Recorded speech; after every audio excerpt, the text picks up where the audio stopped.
What? Put this man in jail. Jail! Golly gee, there do be some silly DMs out here that are doing some cringe stuff out in the world of playing TTRPGs. And we're gonna sit here and we're gonna look at them, we're gonna read them, and we're gonna point and laugh, and I'm gonna offer my insight. I'm gonna make sure I offer my insight, and make sure my hair looks normal. I'm gonna make sure that all these, guys, the comments don't get to me, I promise. I find myself sitting in the DM chair a lot more than in the player chair, and it is why I just love reading about DMs that do some insane things, because it's relatable. There's always a time when all of us were just like that. Baby DM, we have no idea what we're doing, and we probably did something that wasn't very fun. Well, I think some of these DMs took that and went 1 billion times worse and decided to just implode, and I don't even understand how they even could have had this line of thinking. Help, I'm scared. But again, I love hearing what you guys have to say, so let me know if you had a similar situation happen down in the comments, and maybe we'll do a video where we read some of your horror stories. I'm tired of all the neckbeards on Reddit, guys. I need to hear from my fellas. You, all my fellas. And please don't talk like don't spell out WTF. I would appreciate that. And don't call anything a badger. That would be annoying. Before we jump into some of these stories though, let's give a shout out to our sponsor. If you're looking for ready to eat meals that taste delicious, that are shipped right to your door and are just as fresh as if you made them at home, then you should check out Factor. For the past year or so, I've been eating Factor meals at least once a week. Honestly, they're super great. I've even got a few of my friends on board. And if you're somebody who's trying to meal plan, Factor can be really helpful for that kind of stuff. It takes all the stress and the time that it would take to do all of that, and instead makes it a really simple, easy process to help you start eating better faster. With over 35 meals to choose from per week, including options like keto, calorie smart, vegan, vegetarian, and more. And if you're feeling a little gourmet, you can try meals that include premium ingredients like filet mignon or salmon, shrimp, truffle butter, broccolini. I gotta be honest, some of those gourmet meals slap super hard, but I've always been a big fan of any of the meals that have chicken in them, especially the honey mustard chicken. Oh, Factor has continuously surprised me with how good their meals are. I can eat healthy and save a bunch of time in the process. Head to factor75.com right now and use code 50fireball to get 50% off plus free shipping on your first Factor box. That's code 50fireball at factor75.com to get 50% off that first box. All right, back to the video.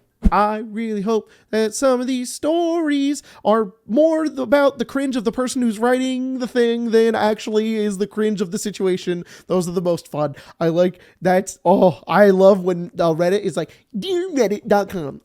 Somebody in my game said that they had tattoos and it was cringe. And we're all like, you're the cringe one. Wait, everybody save this as a reaction and start posting it on things. Thanks. Okay. DM. It'll be a 5e campaign with some homebrew rules. Also DM. Playtest my homebrew system. Oh boy. As somebody who has written a lot of homebrew and read a lot of homebrew, I'm very excited to read this. I like to change rules. I fear this may be me. Let's find out. Join a game on r/lookingforgame that was advertised as being a 5e game with some homebrew rules. A lot of games do that, so it didn't seem out of place. Figured we'd have to go over them in session 0. I had a Warforged fighter on my mind at the time and told him that's what I wanted to play. He told me that the Eberron Warforged didn't work in his setting and that I would be using a homebrew version that he made. Okay. The stat block he sent me was incomplete. Uh-oh. I fear this is me. I fear this may be me. I fear, well, it depended on the setting I was running. If I was running Fallout and you were like, can I play a Warforged? I'd be like, you could play a Protectron. I want to find a story in here that's about me. That'd be so funny. Anyways, and the stuff that was there didn't really make sense in the context of 5e. Turns out he had copy/pasted the stuff from a variety of other sources that I don't remember the names of. He told me he would have a finished version of it by game day, so I would still be able to build my character before session 0. 1 week later, 1 hour before session 0 was scheduled to start, still no updates. I understand people get busy, but if you're going to insist I use a homebrew race, you should at least have a functional version of it ready first. Yeah, totally. Yeah, I mean, I totally agree with that. You should definitely finish your homebrew rules before giving them to your players or even playing with them in a session 0. Everybody should obviously do that and definitely not write an entire system that doesn't even work and didn't even work in the entirety of the game and make it up all as you go and then I asked if he had a problem with Warforged and offered to switch to something that might fit better. Instead, he decided I could use the Eberron version since he hadn't gotten the chance to finish his. Okay. No. Didn't get mad about it or anything, just very confused. Didn't see it as a red flag so much as I saw it as him being overly ambitious and inexperienced with making homebrew content. Relatable! And no, I did not badger/harass him about finishing it throughout the week either. Okay, well good, because he probably would have read a Reddit story about you and called you Badgering Bard or something. Only 2 players, including myself, out of the planned 4 show up. The other playing some kind of alien in a power armor mech suit. A bit odd for a 5e game, but I don't exactly have room to talk playing as what amounts to a magic robot. Introductions were short and sweet. The session starts, and the DM opens with a 10-minute long summary of the history of the setting. It's gods, it's wars, and a bunch of other stuff that they had very little to do with the actual session. Okay. It's a session 0, that's important. This would be really annoying if it was a session 1, but it's session 0. This is the time when the DM gets to yap about the setting, right? Ooh. Our characters were then dropped into the game, which revolved around us and an NPC working for a 3-letter organization that dealt with paranormal activity. SCP. Investigating a paranormal event that made an entire city lose power. It's Sonic. Sonic's an SCP. A modern-day city, mind you. The LFG post didn't specify any details of the setting, so I guess I should be ready for anything. He described a bunch of buildings and gave us a prompt to pick which one we wanted to investigate first, like a point-and-click adventure game. Okay. But didn't tell us what we were actually looking for. I despise games like this. I despise it because I have experience with it. There's so many DMs who run games like this who are like, okay, here's your character. You're in the world. Here's the world. What do you want to do? There's, What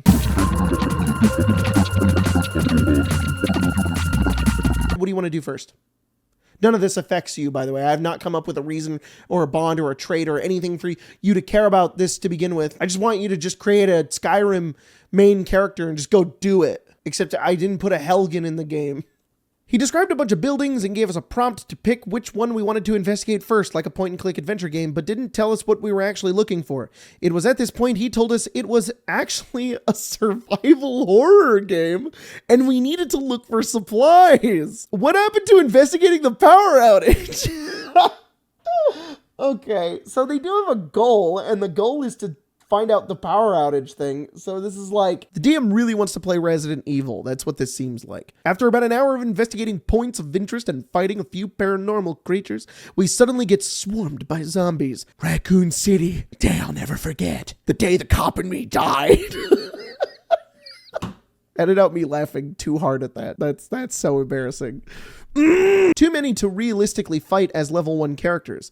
They were coming out of the ground, out of the windows, flooding the street. The game then turned into reaching the pier where spacecrafts were evacuating civilians. Space pier?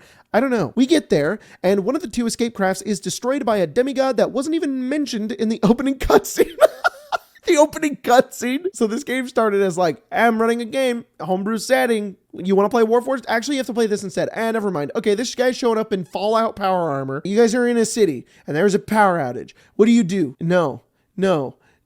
Okay, now there's zombies everywhere. Now you're going into space. What is happening? I mean, props to this person for running such a crazy game like this, but like, what? There's also gods now? What is happening? Another demigod shows up to fight it. Okay. Keeping it busy while we escape in the remaining ship. And then a big monster shows up, and then a bigger monster destroys that monster, and then your ship has lasers. So you use the lasers and you shoot the monster and he dies. And then the moon explodes, and then inside the moon is a crystal, and the crystal lets you teleport to other dimensions. Now you're in Fortnite and you have to win the battle royale, otherwise John Wick will be killed.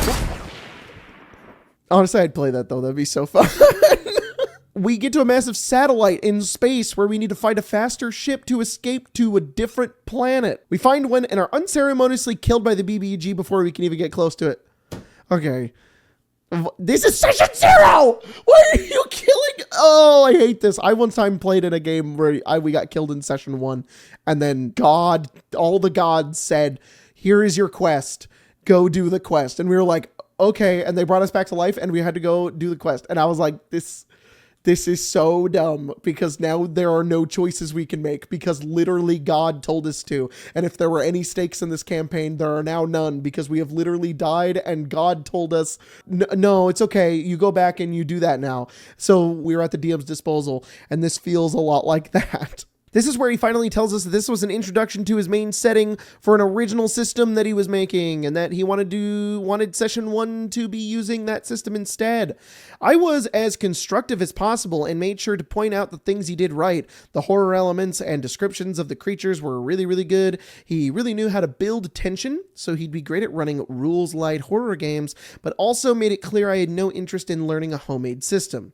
Hey, that's a really good response. Good on you, OP, for saying that. It's nice that you complimented their DMing abilities, but still were like, I'm not playing that. If you're looking to recruit players to test a homemade system, then advertise your game that way. Don't trick people into playing one session of a familiar system, then pull the rug out from under them. Exactly. Also, just be honest and transparent about what kind of game you want to run, no matter what system it is. That's a bad session 0. That's crazy that you would go that hard for a session 0. I mean, was it to set up that like the planet was like invaded by zombies? That's fine. I think you could do that, but then what was that? Why couldn't you come up with like a setting for the game? If you know that that's what you want to do in session 1, and let your players know like, hey guys, this is a game that's going to take place in space. This is going to be Spelljammer maybe, or it's going to be Star Wars or Star Trek or whatever it's going to be. But with some D&D thematic stuff in it. This is actually really funny. This reminds me a lot of our Spelljammer game that Pepper runs over on our second channel, which we had a very similar intro to this where we had to escape a planet. They did a lot of homebrew with the Spelljammer game. We had to escape a planet, and then we've been hopping around planets and trying to defeat this godlike creature. And it's weird that setting can work. The setting here is not the problem. It's the way that the DM is executing it. You can have whatever you want happen in your games, but the problem here is not thinking about the players first. They're not thinking about their actions. They were just like, you have to go here, you have to go here, you have to go here, and then you die. Isn't that cool? No, it's not cool because we didn't get to make that story. I know we've talked about this before on the channel before, but it seems to be a reoccurring theme that a lot of people just want to write a story really bad. So they're like, well, D&D is a way to get people to play my story and get an active reaction to it live. No, that is playing a TV show. Don't do that. Next, DM forces my character to go through a breeding factory. Guys, I read the title to this one and I was like, let's find out what's going on here, because that's the most insane thing I've ever read. I am no stranger to D&D. I've been playing at my local game shop with various DMs and parties for about 6 years now, but about a year ago, I unknowingly walked into what can only be described as the most unhinged fever dream of a campaign I have ever experienced. Our DM pitched the campaign as a dark, morally complex exploration of a dystopian fantasy world. Cool. I thought something gritty, something Game of Thronesy. It is the bane of my existence. All of these horror stories take place in a Game of Thrones style like world. I cannot believe how much this keeps coming up. There's a constant in D&D horror stories. If your DM is like, it's going to be Game of Thrones themed, you should just be like, get out now. That's my warning to everyone. After we did our intros in the tavern and everything, we were accosted by a band of hobgoblins and their regular goblins. Unpaid interns. No. Captured by an evil hobgoblin empire and sent to a labor camp. Oh my God. Who is like, I want to play D&D so bad, and this is my fantasy. This is what I want. Well, you know what? No, there's a lot of terrible people out there. My God. My character, Lyria, was pulled aside by the guards for special processing. Turns out special processing meant I was being sent into a breeding factory. Oh my God. A factory where prisoners were forced to produce the next generation of... No. Alpha goblins. This can't be real. This is insane. I can't believe you wouldn't crumble from anxiety and that you would genuinely be like, I'm going to subject people to this. There are insane people out there. I cannot believe this. A factory where prisoners were forced to produce the next generation of alpha goblins to build an empire that will last 1,000 years. DM then leaned... Oh, I can't do this, man. I can't. This is so bad. Oh, this actually makes me cringe. Oh, no. I don't know if I was at the table, I don't know if I'd watch it like a car crash or if I would run away. Oh, my God. DM then leaned in, smirked at me, and whispered in my ear, Lyria's unique half-elf DNA makes her a prime specimen to spread her legs and breed. I think that's the most insane my brain just reset. That is the most insane shit I've ever read. I cannot believe somebody actually did this. I don't have anything to add to this. I'm in shock.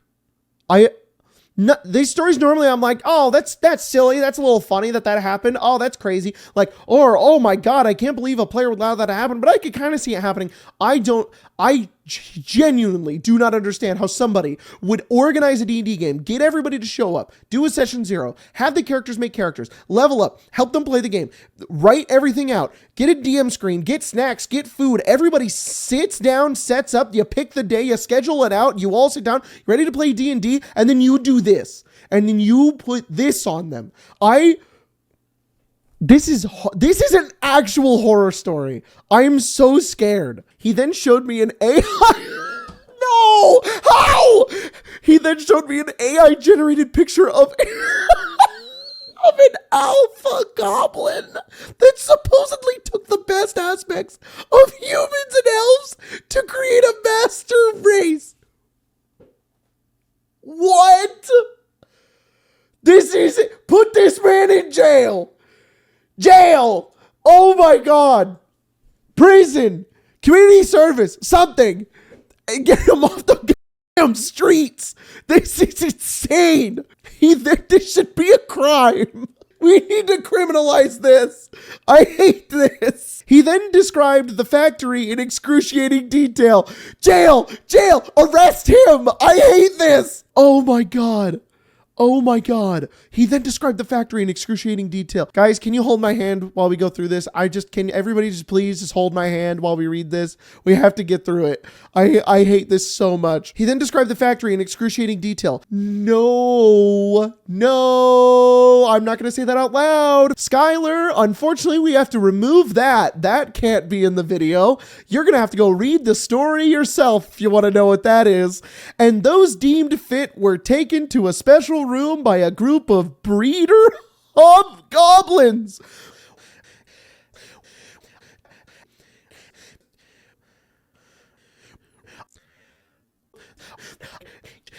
If there's a skip here or a blur, that's because that can't be in the YouTube video. This was the most animated. He got the whole campaign, and he kept describing it as the sexy side of D&D, which really grossed me out. No, dude.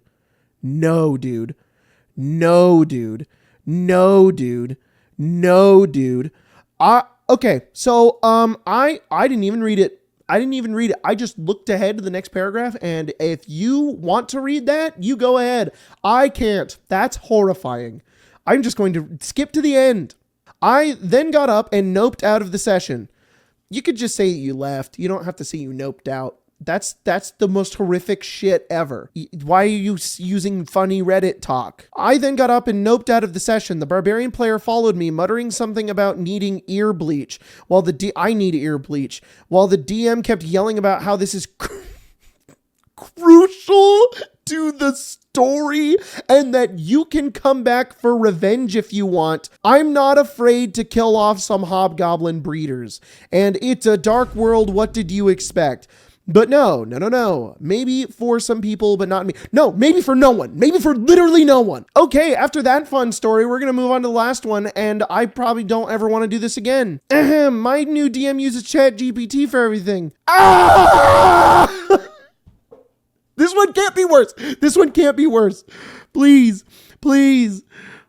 I'm in a sci-fi campaign. It started pretty simple. They'd send a document explaining the lore to me that was very clearly an edited ChatGPT response. Oh my God. I didn't really mind at first. I'm a longtime DM, so I know how hard it can be to come up with your lore in a coherent way. And the fact that they had edited it to make it a little less of a red flag. No, it's a red flag still. Sorry. I get this is the part of the XP to level 3 channel where I talk about AI and how much I despise it. It is so bad for you. In this specific scenario, it is so destructive to you, an individual specifically. If you're somebody who uses AI in your D&D games, stop now. All right. I won't fault you for it. I will not get angry at you for using it if you stop now. There's no place for it in the game. There's no place for it in your mind. You are creative and you are smart and you know how to write and you can make interesting and fun stories. That's why you're trying to use the AI in the first place, because you just are frustrated that you can't get to the next step, but you can. You make mistakes. Sometimes it's not perfect. That's okay. Just keep trying, keep going. Don't take easy routes. All right? Just have fun and make the thing that you want to make. And if you're going to make a robot learn how to do it and just make that, automate that entire process, you lose a part of yourself. You lose a part of your soul. You lose a part of what makes you you. Don't get rid of that. Do not take that shortcut to make that easier for yourself. It's not worth it. It will never be on par with what you can do, with what your mind can come up with. Anyways, I joked about it in session 0 and they brushed it off. Then in the first session, they revealed that our spaceship would have an AI that was just ChatGPT and text to speech. Yeah, that's way more fun than coming up with an AI character that can like interact with the party. I thought it was kind of cool at first, if a little lazy. But then when we actually got into the session, I noticed they type as the players spoke and take a 20-second pause, then read something from the screen. Every single response from them was ChatGPT. Yeah, of course it was. They would question what they were reading as they read it out loud, as if they hadn't even proofread it before beginning. Should I leave? I know we're only one session so far, but to me it's an unbelievable red flag. Why even become a DM if you're just gonna let ChatGPT do all the work? Exactly. I don't understand why making AI come up with your D&D stuff could be fun. Edit, just for clarification, it's not just the descriptions that are AI, it's NPC dialogue too. We'll say something to an NPC, they take up 20 seconds to respond and ask us, talk amongst ourselves, while we wait because they're typing our responses in. Why? Why don't you believe that you can do that? Why are you playing D&D to begin with? Yeah, you don't want to play D&D. You want to see what happens if AI plays D&D for you. You're not even playing. This makes me so sad. You're not even playing. You're making an AI play. That's a part of the fun. One of my favorite things to do in D&D is be like, oh shit, I don't have an NPC. His name is Bob the Builder and he's here. And he's your ship's AI. He's like, hi, I'm Bob the Builder. There's like, oh, we have to have Bob the Builder in our ship. And then you can have bits in the ship where whenever their ship takes damage, you can be like, can we fix it? And they'd be like, Bob the Builder, you need to stop. You need to stop. We need to reprogram you. And I'd be like, okay, roll a check to reprogram Bob the Builder. And then they do. And then they get to come up there like, okay, what's the new name for the AI? And they're like, oh, freaking Shadow the Hedgehog. And you're like, I'm the ultimate ship. And I'm fast, and I'm in light speed. Bleh. That's the fun of playing TTRPGs. It's collaborative improv storytelling with dice rolls that create stakes and tension and make this imaginary game fun. Why would you delegate that to an AI? It's not yours anymore. Now you can't have that fun. That's dead now. It's now just somebody, it's something else now. It's just whatever the AI came up with. Isn't that cool? God, it's the beauty of TTRPGs and you're killing it. Honestly, I'd stick around out of morbid curiosity to see how weird and how bad it can get, or if the GM can actually manage to find a way to use it. Well, that isn't so obvious. I wouldn't, but exactly, you could just stick around and watch as the AI eats itself because it doesn't know what's going on in the campaign and can't interact with the players and isn't a person who knows what would be fun for the game and just spits out nonsense and watches it slowly devolves into just nothing. A message I'd give tall GMs, real talk, your players will appreciate a less polished setup and story that is entirely yours, more than something crapped out by some computer imitating text scraped from countless other stolen sources. Have your cringe improvised dialogue. Exactly. Speak from your heart. Be your true self. That's going to be inherently better and more memorable than outsourcing things to ChatGPT. That's the lesson of this video, I guess. We have the two sides of terrible D&D players today. People whose ideas are so terrible and so bad that they should be in jail, and they're literally crimes. And then people who don't want to come up with any ideas ever, and they don't want to have the fun of the game, so they let AI come up with it to begin with. I don't even think being in the middle ground here is good. I think you should just avoid both at all costs.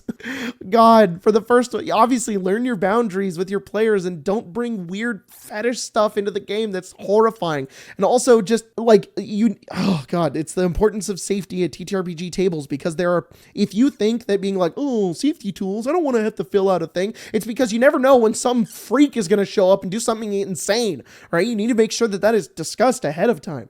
And then on the other side of things, don't use AI. It gives you absolutely nothing. It probably seems like it's really cool, but it's giving you nothing. All right? Just go freaking play D&D and TTRPGs, whatever you want. Roll dice and tell funny stories and be stupid and have fun. God dang it. Gosh darn it. All right. Do you guys think this should be the last episode? I think this should be the last Reddit one. Maybe we should go do skits again. I don't know. Let me know what you think. I feel like this is like the season finale of this. This was so horrible. All right. Well, thanks for watching this video. We'll see you guys next time here on the channel. Bye.